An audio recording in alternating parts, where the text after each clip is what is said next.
और वो गाय जब समर्पित होती है ना तो उसका मालिक भी चिंता करता है, भाई देखो शाम हो गई, मेरी गैया भूखी होगी। भागता है कहीं भी, कितनी भी व्यस्त जिंदगी में हो, पर वो शाम को भागता है, मेरी गैया घर में बैठी होगी, भूखी होगी, प्यासी होगी। हजार काम छोड़ के किसान आदमी गैया के लिए आता है कि मैं गाय के लिए चारा ले आऊं, पानी मेरी गैया बंधी होगी, पानी पिलाना है। अरे बकरी भी तुमने पाली है तो तुम्हें उसकी भी चिंता करनी होती है। तुम्हारे खूंटे से जो बंधा है उसकी चिंता तुम्हारी होती है या नहीं? हाँ या ना? अरे और तो छोड़ो, तुम्हारे खूंटे से कुत्ता भी बंधा हो तो तुम्हें उसकी भी चिंता होगी कि भूखा प्यासा मर ना जाए। जिस दिन तुम भगवान के खूंटे से बंध जाओगे उस दिन तुम्हारी चिंता भगवान की चिंता हो जाएगी। भगवान करें चिंता, हम काहे चिंता करें? हम चिंतन करें, चिंता वो करेंगे। पर आप उल्टा करते हैं, आप चिंता करते हैं। आप लोगों को चिंता बहुत होती है, इसकी उसकी, ये बेटी का विवाह होगा कि नहीं, काम होगा कि नहीं, ये होगा कि नहीं। काहे इतनी चिंता करते हो? चिंता ना किया करो, चिंतन किया करो। अपने आप को भगवान के चरणों में, भगवान के खूंटे से बांध दो, नाथ मैं आपका हूं बस। अब वो जाने और उनका काम जाने, जैसे रखे राम जी रहना चाहिए। चाहे तो रख लो, चाहे डुबा दो, फूलों में रख चाहे कांटे चुभा दे, गाड़ी है तेरे हवाले, तू जाने तेरा काम जाने। बस अब सौंप दिया इस जीवन का सब भार, तुम्हारे हाथों में है जीत, तुम्हारे हाथों में है हार, तुम्हारे हाथों में। मैया जी सच कहता हूं, हमने बचपन में एक दोहा सुना था, आज बहुत दिनों बाद पहली बार हम बोल रहे हैं। बचपन छोटे से थे ना तब सुना करते थे बड़े बुजुर्गों के मुंह से। तुलसी बिरवा खेत की सींचत ही मुरझाए, राम भरोसे जो रहे पर्वत में हरियाए। अर्थ क्या है? आप लोग अपने घर में तुलसी लगाते हैं और पानी डालते हैं फिर भी सूख जाती है। और कई बार पहाड़ों में, कई बार ऐसी जगह तुलसी मिल जाती है जहां कोई पानी की भी व्यवस्था नहीं है। हाँ या ना? हम घर में खूब खुशामद करते हैं, सेवा करते हैं तो भी सूख जाती है तुलसी महारानी। और पहाड़ पर्वत में जहां कोई सेवा चाकरी नहीं है वहां भी तुलसी हरी भरी है। बस मेरी माँ, जो राम भरोसे जो रहे, तुलसी विरवा खेत की सींचत ही मुरझाए, पर राम भरोसे जो रहे पर्वत में हरियाए। जो राम के भरोसे है वो पत्थर में भी क्यों ना हो, परमात्मा उसकी रक्षा करते हैं, उसका पालन पोषण वो करते हैं। हमें ये अब अहंकार कभी नहीं पालना चाहिए कि हमारे पानी देने से ये पानी पिएगा, हमारे खिलाने से ये खाएगा। ना तुम किसी को पानी दे सकते हो, ना तुम किसी को रोटियां दे सकते हो। सबके पालनहार तो भगवान है, सबका पालन वही अपने ढंग से कर रहे हैं। हम सिवाय अहंकार के कुछ नहीं कर रहे। हम झूठा अहंकार पाले बैठे हैं कि हम इनका पालन पोषण कर रहे हैं। सबका पालन पोषण कौन कर रहा है? भगवान कर रहे हैं। इसलिए मेरी माँ, कुछ करो ना करो जिंदगानी में, पर समर्पण कर दो भगवान के श्री चरणों में। मैं आपका हूं बस, इतनी सी, इतना सा सेंटेंस याद कर लो।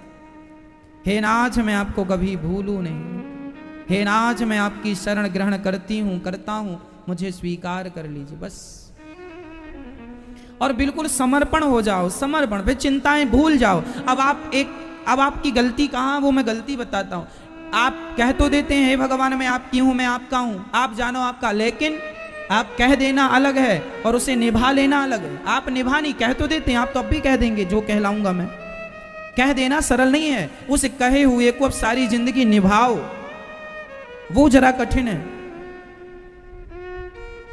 आप लोग कह तो देते हैं भगवान मैं आपकी हूं, मैं आपका हूं, समर्पण कर दिया, लो मैं आपकी, ना ऐसे नहीं। यदि समर्पण कर दिया तो फिर टेंशन मत लो,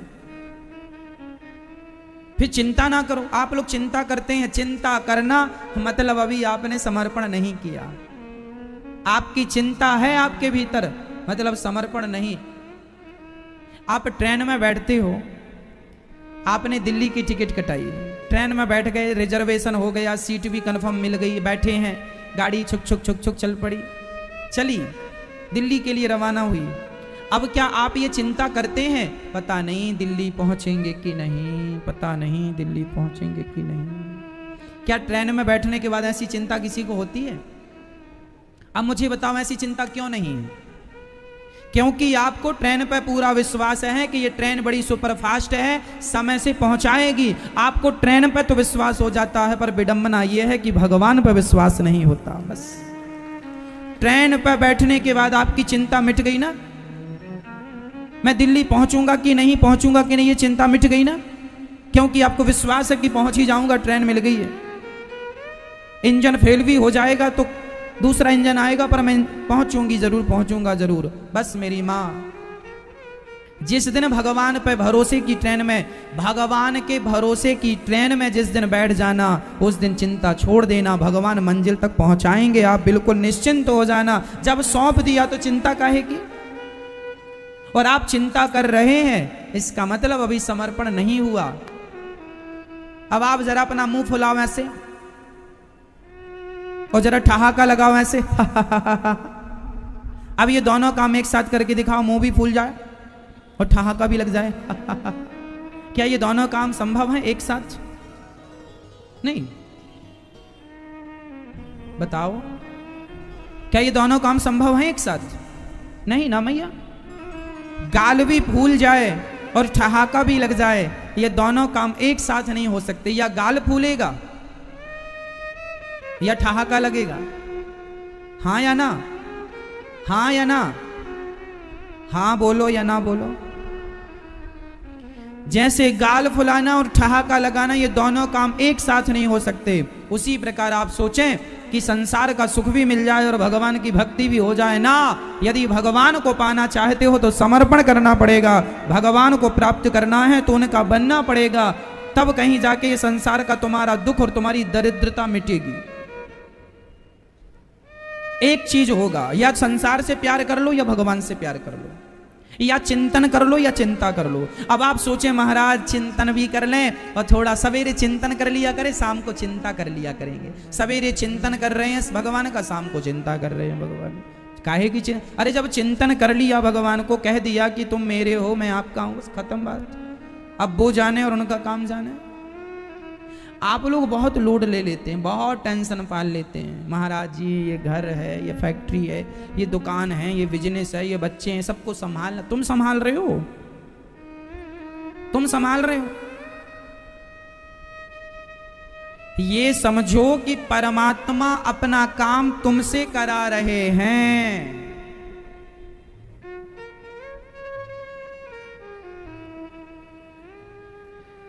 एक बहुत बड़ी कंपनी में एक व्यक्ति काम करता था, वॉचमैन था, द्वार पर खड़ा रहता। मालिक आता, दरवाजा खोलता, मालिक जाता, गाड़ी का दरवाजा खोलता, मालिक को रोज सैल्यूट ठोकता। एक दिन उसके मालिक ने सोचा कि ये बहुत अच्छा वॉचमैन है, बहुत अच्छा काम करता है, ये समय बिल्कुल फिक्स है, इसका लापरवाह नहीं है। मालिक को लगा कि इसकी जरा तनख्वाह बढ़ानी चाहिए, तो मालिक ने वॉचमैन की तनख्वाह बढ़ा दी। अब मालिक को लगा कि ये मुझे थैंक यू कहेगा, पर वो वॉचमैन तो रोज की तरह व्यवहार आया, रोज की तरह सामान्य व्यवहार कर रहा था, कोई अलग से उसका व्यवहार नहीं दिखा कि साहब आपने मेरी तनख्वाह बढ़ा दी, बड़ी कृपा, ना, कोई रिस्पॉन्स नहीं। वो वॉचमैन रोज की तरह अपना काम करता, ज्यों का त्यों काम करता। मालिक को धन्यवाद नहीं दिया कि आपने मेरी तनख्वाह बढ़ा दी। एक माह तक मालिक ने इंतजार किया कि ये अब मुझे थैंक यू कहेगा, अब धन्यवाद कहेगा, अब थैंक यू। कोई रिस्पॉन्स नहीं दिया। मालिक ने कहा चलो इसकी तनख्वाह जैसे पहली थी वैसी करो, ये तो कोई रिस्पॉन्स ही नहीं देता। तो उसकी जितनी तनख्वाह पहले थी अब फिर उसकी उतनी ही हो गई।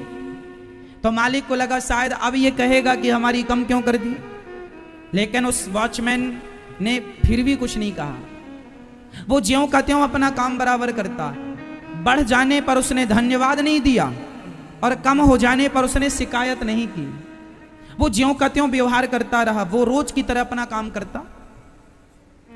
मालिक को रहा ना गया, ये कैसा आदमी है, ना शिकायत करता है ना धन्यवाद दे। अरे शिकायत तो करे कम से कम कि हमारी तनख्वाह कम क्यों कर दी आपने। एक दिन मालिक खड़ा हो गया, क्यों ये बता, मैंने तेरी तनख्वाह बढ़ा दी तो तूने धन्यवाद नहीं कहा, और तेरी तनख्वाह कम कर दी तो तूने शिकायत नहीं की। उस वॉचमैन ने जो बात कही सुनने लायक है। उस व्यक्ति ने कहा, भैया जी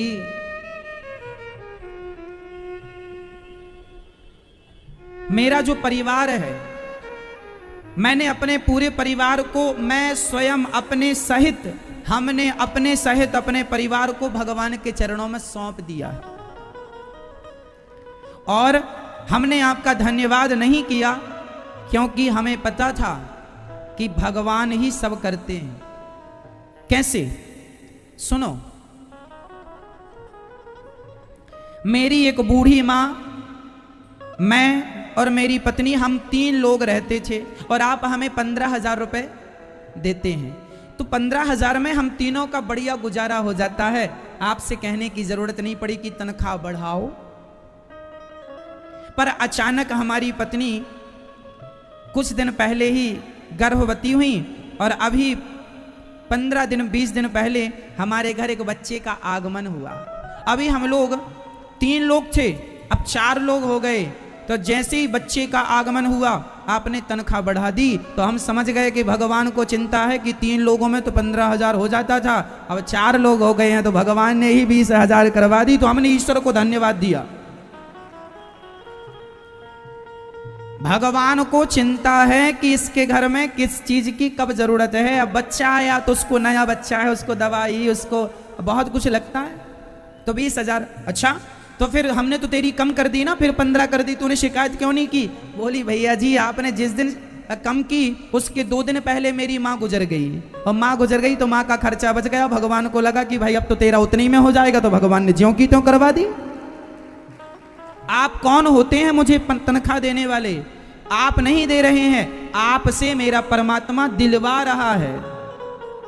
आप ये ना समझें कि आपका पेट कोई मालिक भर रहा है, परमात्मा उसके द्वारा आपका पेट भरवा रहे हैं, परमात्मा उसके द्वारा आपको दिलवा रहे हैं। ये सोचो, ईश्वर का थैंक यू, ईश्वर का धन्यवाद हर क्षण बना रहे।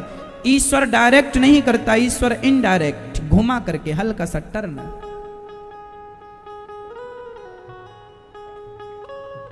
हाँ, इसलिए मेरी मां, इंसानों से ज्यादा भरोसा भगवान पे करना सीखो।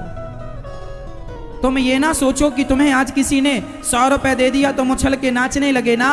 तुम्हें दिया नहीं गया, परमात्मा ने दिलाया है किसी उद्देश्य के लिए।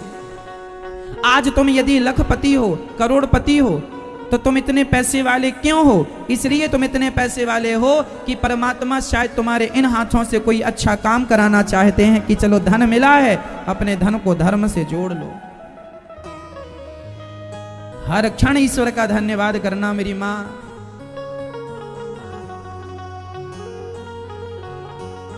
ये ना कहना कि हम कुछ कर रहे हैं ना। कई लोग अहंकार कर लेते हैं, मेरा बेटा, मैं बेटे को पाल रही हूं, बेटे को पाल रहा हूं, मैं पत्नी को पाल रही हूं, पत्नी को पाल रहा हूं, पत्नी पति को। ना, कोई किसी को नहीं पालता। कौन किसे पाल रहा है? हम सबके पालनहार एक ही हैं, दाता एक राम। आगे आप, दाता एक राम, भिखारी सारी दुनिया, राम एक देवता, पुजारी सारी दुनिया। हम सब भिखारी हैं, दाता तो केवल एक है। हम कितनों का पेट भरेंगे मेरी माँ? भगवान तो चींटी से लेकर हाथी तक का पेट भर रहे हैं। केवल 135 करोड़ भारतवासी नहीं, केवल दुनिया का व्यक्ति नहीं, चींटी से लेकर हाथी तक सबकी चिंता उसे है कि आज कौन खाया, आज कौन भूखा है। इसलिए केवल ईश्वर का थैंक यू, ईश्वर का धन्यवाद। मैं किसी का पिता नहीं हूं, मैं किसी की मां नहीं हूं, सबके माता पिता भगवान। तुम किसी के बाप बन के ना बैठ जाना। ये मत कहना कि मैं इस बच्चे का बाप हूं, तुम बाप नहीं हो कुछ। सबके पिता भगवान। त्वमेव माता च पिता त्वमेव, माता पिता तुम मेरे, ना तुम ये माताएं कहती हैं मैं इस बच्चे की माँ हूं। काहे की माँ हो तुम? 9 महीना पेट में तुमने रखा तो माँ बन गई। और जिस परमात्मा ने जन्म से लेके आज तक अपनी गोद में रखा उसका कोई अधिकार नहीं है। सच कहता हूं मेरी माँ, मुझ में मेरी माँ का उतना अधिकार नहीं है जितना अधिकार भगवान का मुझ पर है। माना कि माँ के पेट में था, लेकिन माँ के पेट में भी उस परमात्मा ने ही भोजन दिया है, नहीं तो भूखा 9 महीने में मरना जाता। माँ तो रोटियां देने गर्भ में जाती नहीं थी कि बेटा खा, कौन भरता था? सबके पालनहार भगवान है, और भगवान तुम्हारा तब से पालन कर रहे हैं जब से तुम माँ के पेट में आए हो। पेट में आए फिर बाहर आए, तो बाहर आए तो दूध पिला के पालन किया भगवान ने। तुम्हारी माँ के आंचल में दूध कोई डॉक्टर भरने नहीं आया था, भगवान नहीं भरा था। और आज भी तुम खा रहे हो ना, तुम भले कहो कि महाराज मैं अपनी मेहनत का खा रहा हूं, लेकिन सच्ची तो यह है कि तुम मेहनत कितनी भी कर लो पर बिना भगवान की कृपा की रोटियां नहीं मिल सकती। जो लोग भी खा रहे हैं सब भगवान की कृपा से खा रहे हैं, नहीं तो सब कुछ होने के बाद भी कई बार भूखा सोना पड़ता है। ये अहंकार बिल्कुल ना रहे कि मैं माँ हूं, मैं पिता हूं, ना मैं माँ हूं ना मैं पिता हूं। हमारे ये जो बच्चे हैं ये हमारे बच्चे नहीं हैं, भगवान के हैं। संपत्ति सब रघुपति के आए, ये घर हमारा नहीं है, ये भगवान का। हम तो इस घर में केवल साफ सफाई के लिए रहते हैं, कार्यकर्ता की हैसियत से रहते हैं। हम इस घर में मालिक बन के मालिक की हैसियत नहीं रहते। हम इस घर में तो भगवान के नौकर की हैसियत से रहते हैं। हम मालिक काहे के? मालिक तो भगवान है, हम तो नौकर हैं। इसलिए ये अहंकार यदि आप लोगों ने पाल रखा है कि आप कुछ हो, तो ये अहंकार बिल्कुल झूठा है। कई लोग बड़ी अकड़ में चलते हैं, साहब मैं ये हूं मैं वो हूं ना। ये झूठी अकड़ बिल्कुल ना रखा करो, ये अकड़ झूठी है। सिर उठा के एक संत जी थे, वो संत जी सिर झुका के चला करते थे। किसी ने कहा महात्मा जी आप सिर उठा के नहीं चलते, सिर झुका के क्यों चलते हैं? महात्मा जी ने बड़ा प्यारा जवाब दिया, भैया क्या बताऊं, जिसके सिर पे कर्जा नहीं है वह तो सिर उठा कर चले, जिसके सिर पर कर्जा है वह तो सिर झुका कर ही चलेगा। तो लोगों ने कहा महात्मा जी आपके सिर पे कौन सा कर्जा है, आपने बैंक से कर्जा लिया है क्या? महात्मा जी ने कहा मैंने बैंक से और मैंने व्यक्ति से कर्जा नहीं लिया। बोले परमात्मा की रोज रोटियां खाता हूं तो मैं उसका ऋणी हूं, मैं उसके कर्जे के तले दबा हूं, इसलिए पलकें झुका कर चलता हूं कि विधाता नजरें कैसे मिलाऊं, मैं तो आपका ऋणी हूं। मैं किसका ऋणी हूं? बोलो मेरी मां। हम सब भगवान के ऋणी हैं, लेकिन लोग तो ऐसे चलते हैं जैसे इन्हीं का कर्जा सब खाए हैं। लोगों की चाल ढाल से बिल्कुल नहीं लगता कि आप लोगों को थोड़ी भी ईश्वर का धन्यवाद है। अरे ये भाव हमेशा बना रहे कि मैं ईश्वर का ऋणी हूं, मैं ईश्वर का ऋणी हूं। और जब ऋणी हूं तो ऋणी आदमी को जरा सिर झुका के चलना होता है। कहो जी, मैं आपका 100 रुपए ले लूं और आपके 100 रुपए ना चुकाऊं और आपके पास से निकलूंगा तो अपने आप मेरा सर थोड़ा झुक जाएगा कि मैंने फलाने व्यक्ति के 100 रुपए लिए थे, चुकाए। शर्म से सिर झुक जाता है। जरा शर्म किया करो भगवान के चरणों में कि नाथ मैं ऋणी हूं, इसलिए कहता हूं रोज माला जपा करो ताकि इसी बहाने कुछ ऋण चुकेगा। भगवान का ध्यान किया करो, इसी बहाने कुछ ऋण चुकेगा। थैंक यू कहा करो, धन्यवाद दिया करो, हर पल शुक्रिया ईश्वर का, धन्यवाद परमात्मा का।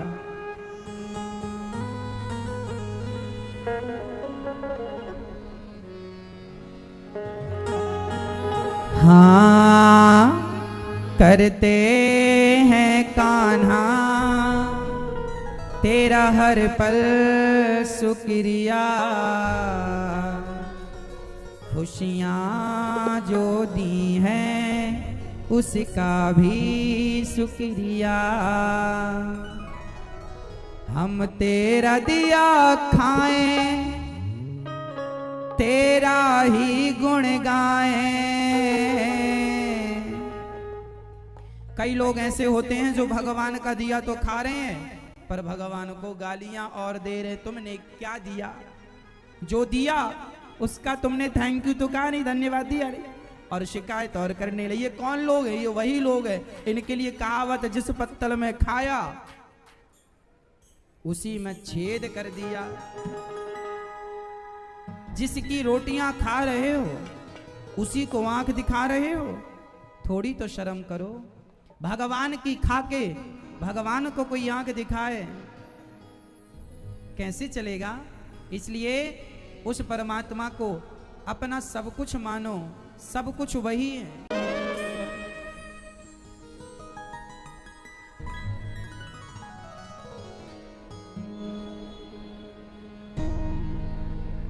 प्रिय भक्तों, आज से आप लोग चिंता छोड़ देंगे और चिंता की जगह क्या करेंगे? मैया बताओ, जोर से बोलो मेरी माँ। क्या करोगी मैया? चिंतन, चिंता भगवान करेंगे आपकी। वो करें हमारी चिंता, हम क्यों चिंता? हम चिंतन उनका करें। तो आज आप लोग निश्चिंत हो जाएंगे। किसी बेटी के विवाह की कोई चिंता नहीं। प्रयास करते रहो, पर प्रयास करते रहो वो भी चिंता रहित होकर, निश्चिंत भाव। जब हम लड़का ढूंढते रहें, जब होगा हो जाएगा, पर हम चिंता ना करें होगा कि नहीं। तो तुम्हारी चिंता करने से हो जाएगा। घर बनाने के लिए प्रयास करते रहो, मेहनत करो, पैसा बहुत कमाओ, पर चिंता ना हो जीवन में सिवाय चिंतन के।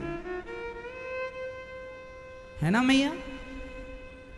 हम सबके पालनहार भगवान हैं। झूठा अहंकार त्याग दो। हम कुछ भी नहीं करते। आपको क्या लगता है आप बहुत कुछ कर लेते हैं? क्या करते हैं आप? बताओ क्या करते हैं? बताओ आप क्या करते हैं?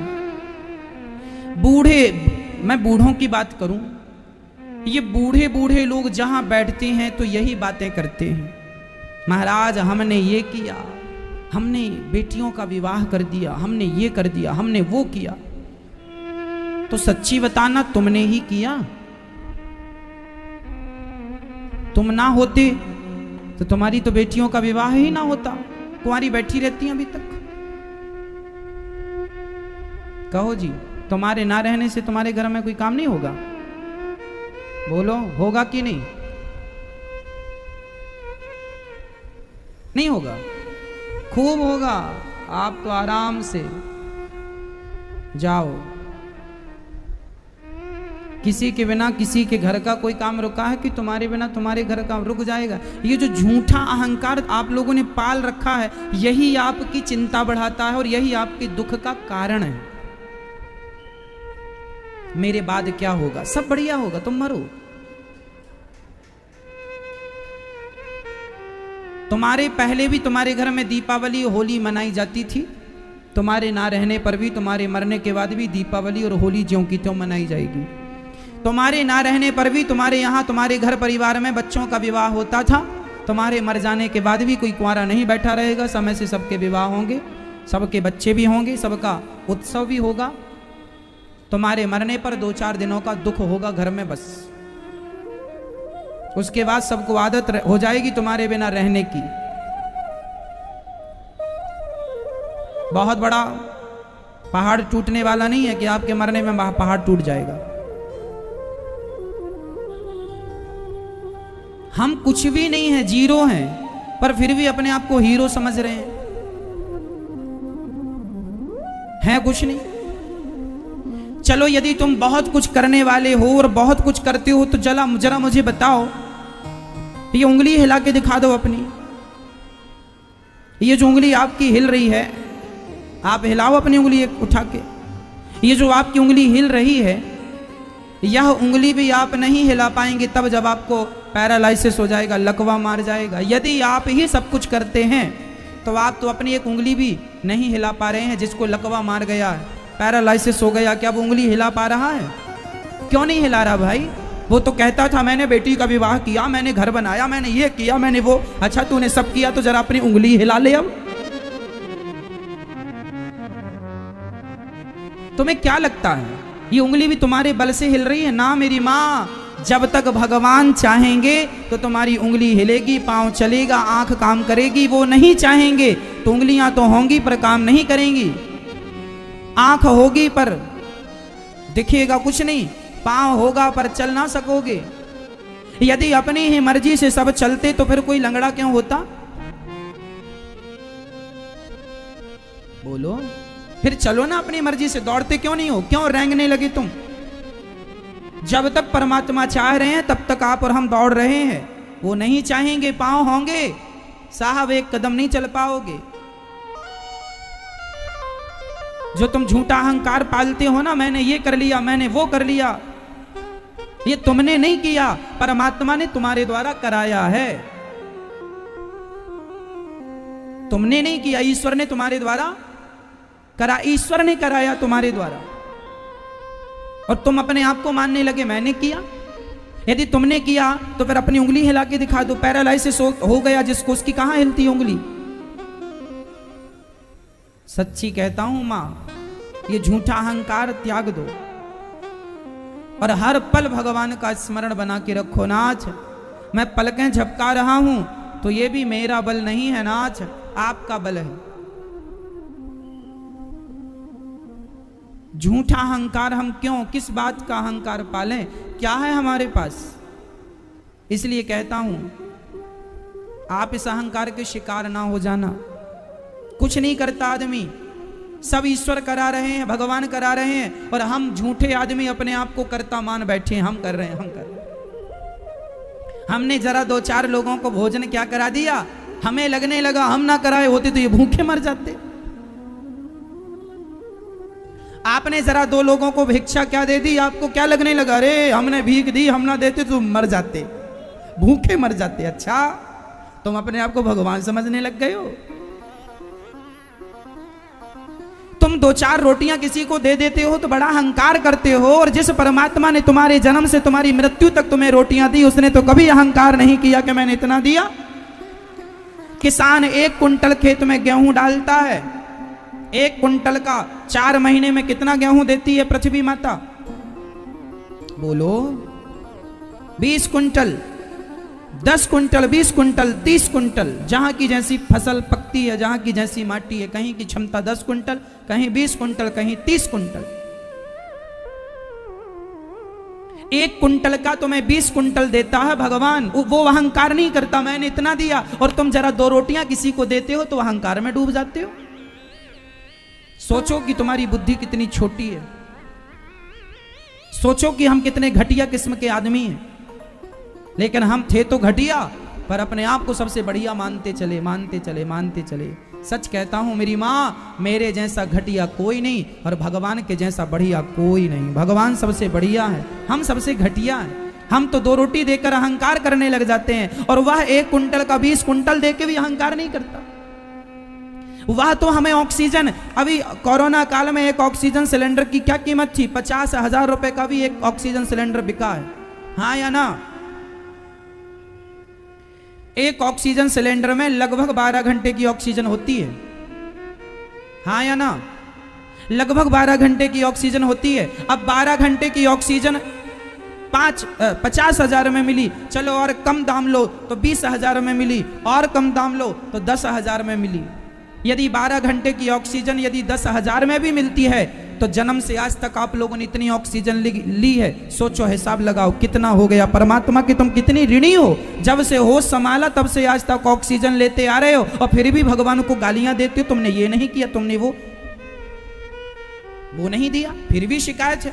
एक सज्जन बोले, महाराज जी मैं तो भगवान को मानता ही नहीं हूं। हमने कहा, भारत में तुम जैसे नमक हरामों की जरूर कमी थोड़ी है, भारत में ऐसे नमक हरामों की भी तो कमी नहीं है। जिस परमात्मा का सब कुछ लिया उसी को कहते हैं हम नहीं मानते। तो नहीं मानते तो चूल्हे में जाओ, तुम्हारे ना मानने से होगा क्या? नहीं मानो।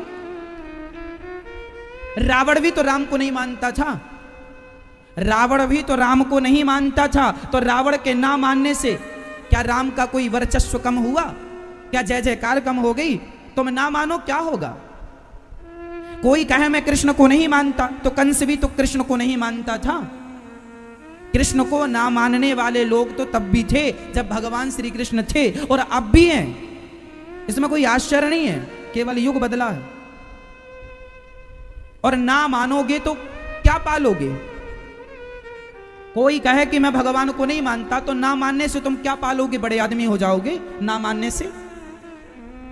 भारत के प्रधानमंत्री बन जाओगे ना मानने से? क्या पालोगे? और ना मानो तो मत मानो, चूल्हे में जाओ, हमें क्या करना?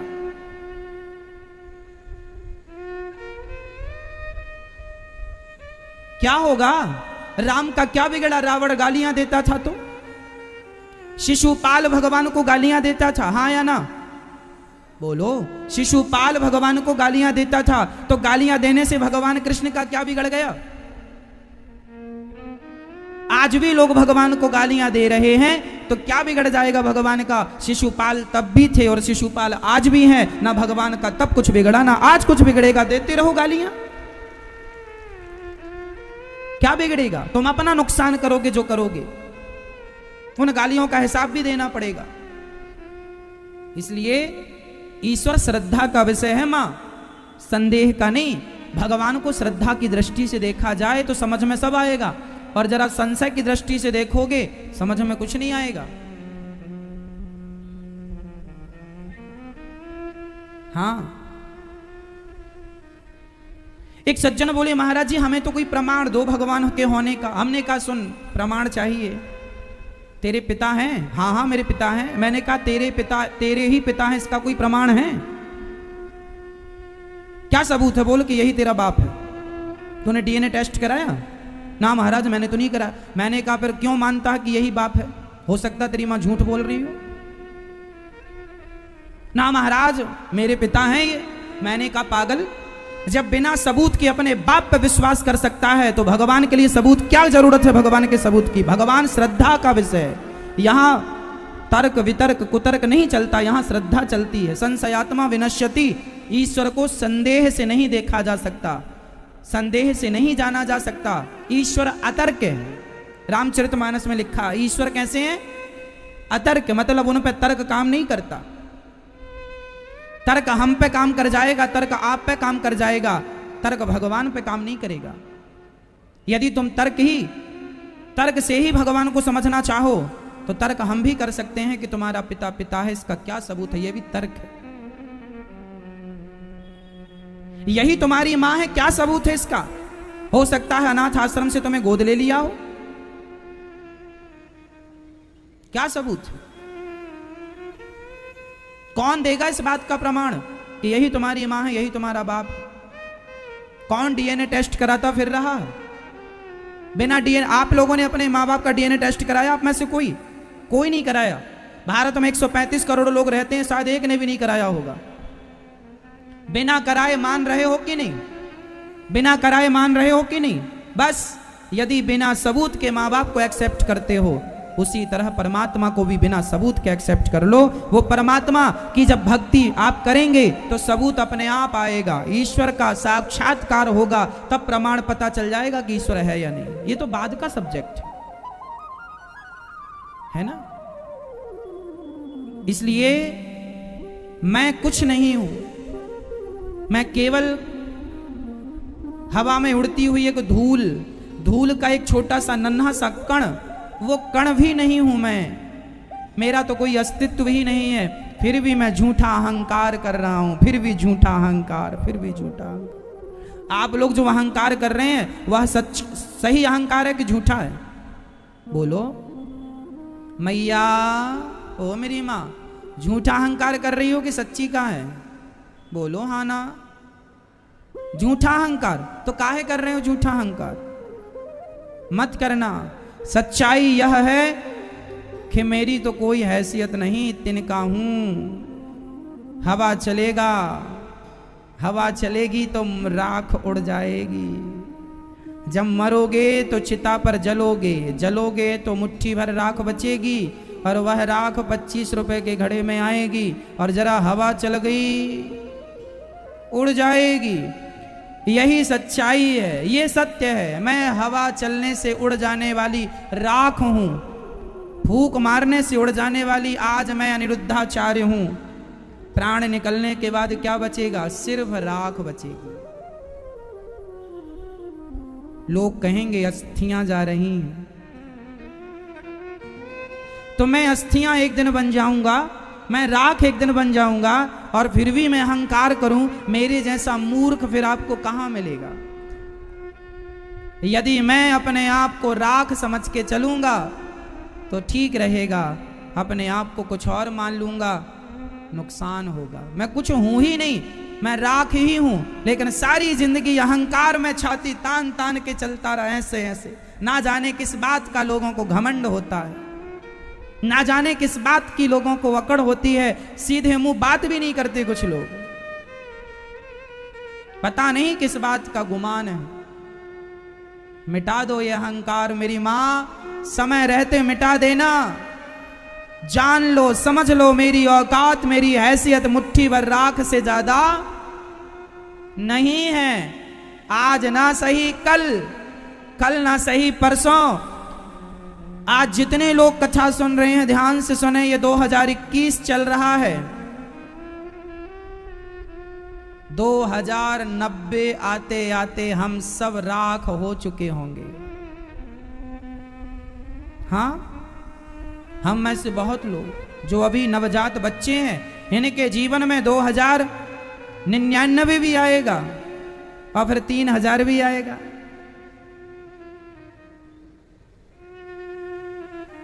बहुत कुछ आने वाला है, पर लगभग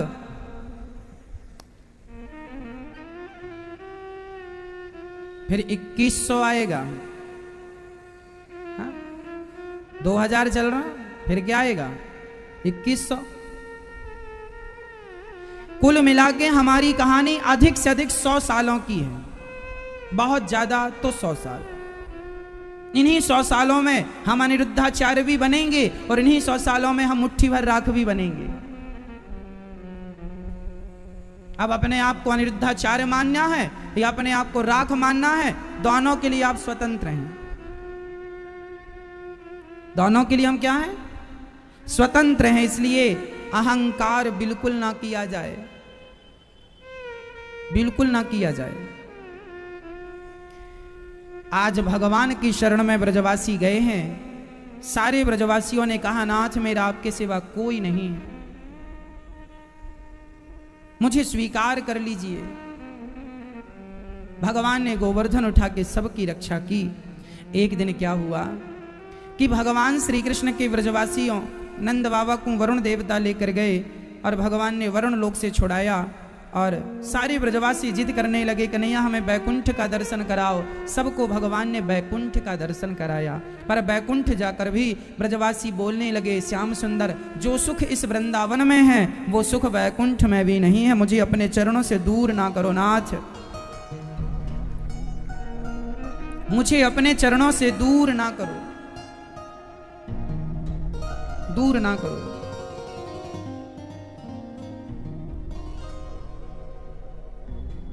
आज भगवान यमुना के पुलिन तट पर खड़े होकर सुंदर सी बांसुरी बजाकर